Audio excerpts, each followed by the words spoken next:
कुछ एक दो नोट्स रह गए थे इस चैप्टर के, तो उनको भी आपको बता देता हूँ मैं। और उसके बाद इसके जो अभ्यास के प्रश्न उत्तर हैं उनकी वीडियो कल बना के आपको भेजूँगा। ये सब आपने फेयर कॉपी या जो भी आपको रफ कॉपी है उसमें नोट करने हैं, ठीक है। तो एक क्वेश्चन है, प्रतिजन या प्रतिपिंड क्या होते हैं कहते हैं। एंटीजन्स एंड एंटीबॉडीज़, आपने नाम सुना होगा एंटीबॉडीज़, क्योंकि एंटीबॉडीज़ जब हमारे शरीर में निर्मित होती हैं तभी हम किसी रोग के खिलाफ हमारा शरीर लड़ने के लिए सक्षम हो पाता है, ठीक है। तो हमारे शरीर में जीवाणुओं, विषाणुओं आदि का आक्रमण होते रहता है, यानी कि कभी हमको वायरल या सर्दी जुकाम ये सब चीज़ें होती रहती हैं। तो ये बैक्टीरिया और वायरस यानी कि इनके कारण होता रहता है, ठीक है। तो इन हानिकारक पदार्थों की प्रोटीन प्रकृति हमारे शरीर की प्रोटीन प्रकृति से भिन्न होती है, यानी कि इनका जो प्रोटीन प्रकृति है, इनके डीएनए हैं जो इनके, वो हमारे डीएनए से बिल्कुल मैच नहीं कर पाते।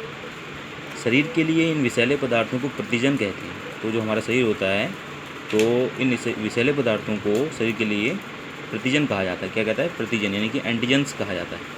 शरीर में प्रतिजनों के दुष्प्रभाव का प्रतिरोध करने की क्षमता को प्रतिरक्षा कहते हैं। प्रतिरक्षा यानी कि जो हमारे उसमें नॉर्मली हमारे शरीर में होती है, प्रतिरक्षा स्वाभाविक और उपार्जित होती है, कह रहे हैं। प्रतिरक्षा स्वाभाविक और उपार्जित, धीरे धीरे जैसे हम बड़े होते जाते हैं तो हमारा इम्यूनी सिस्टम अनेक चीज़ें खाते रहने से हमारा इम्यूनी सिस्टम मजबूत होता रहता है, ठीक है।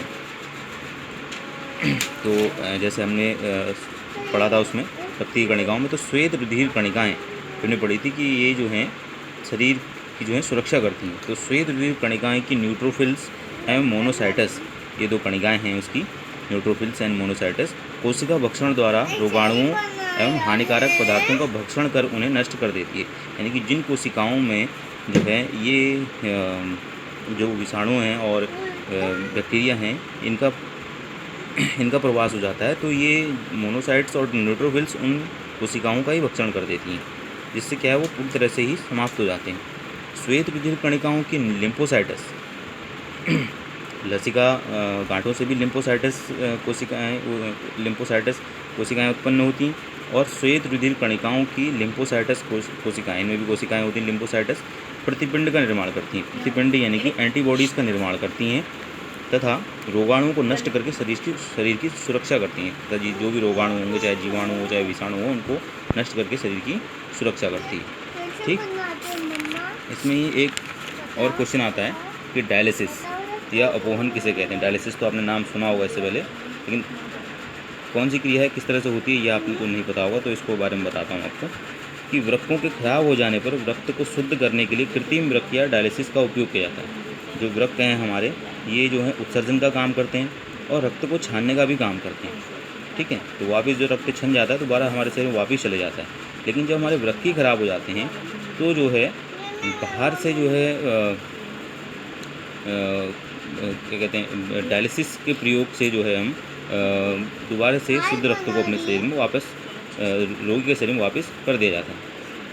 इसमें रोगी की किसी धमनी का संबंध सेलोफेन नली से कर देते हैं, जो नमक के घोल में लटकी रहती है, ठीक है। किसी धमनी को जो है सेलोफेन नली से जोड़ दिया जाता है, मतलब। तो नमक के घोल का संगठन रक्त प्लाज्मा के समान होता है। तो नमक का घोल जो होता है, इसका जो संगठन है वो रक्त प्लाज्मा के समान होता है। जब रक्त सेलोफेन नली से गुजरता है तो अपशिष्ट पदार्थ जैसे अमोनिया, यूरिया के अणु सेलोफेन नली में निकलकर नमक के घोल में आ जाते हैं। तो जो भी जो है अशुद्धियाँ हमारे रक्त के अंदर हैं मौजूद, मतलब उस रोगी के अंदर जो भी अशुद्धियाँ हैं वो जो है अमोनिया और यूरिया के रूप में होती हैं, वो सेलोफेन नली से निकलकर कहाँ आती हैं, नमक के घोल में आ जाती हैं। और प्रोटीन अणु के जटिल अणु रक्त में ही रह जाते हैं। और जो शुद्ध रक्त होता है और प्रोटीन युक्त जो रक्त होता है वो उसी में रह जाता है। इस प्रक्रिया के कारण रक्त साफ हो जाता है। शुद्ध रक्त को शिराओं द्वारा शरीर में वापस भेजा जाता है और शुद्ध रक्त जो फिल्ट्रेट कर दिया जाता है, इस तरह से वापस जो है रोगी के ही शरीर में भेज दिया जाता है। तो इस तरह से जो है डायलिसिस किया जाता है किसी भी रोगी का, ठीक है। तो ये जितनी भी नोट्स मैं आपको बना के भेज रहा हूँ, इनका PDF भी मैं आपको बना के भेजूँगा अभी, और इनको आपने नोट करना है अपनी कॉपी में, ठीक है। और जो भी चित्र भेजे हैं मैंने आपको वो सब बनाने हैं। यूट्यूब के माध्यम से जो भेजी हैं वीडियो, उनको जो है ध्यान से देखना है, ठीक है। और कल मैं इसके अभ्यास प्रश्नोत्तर भी कल को वीडियो बना के भेजूँगा। धन्यवाद।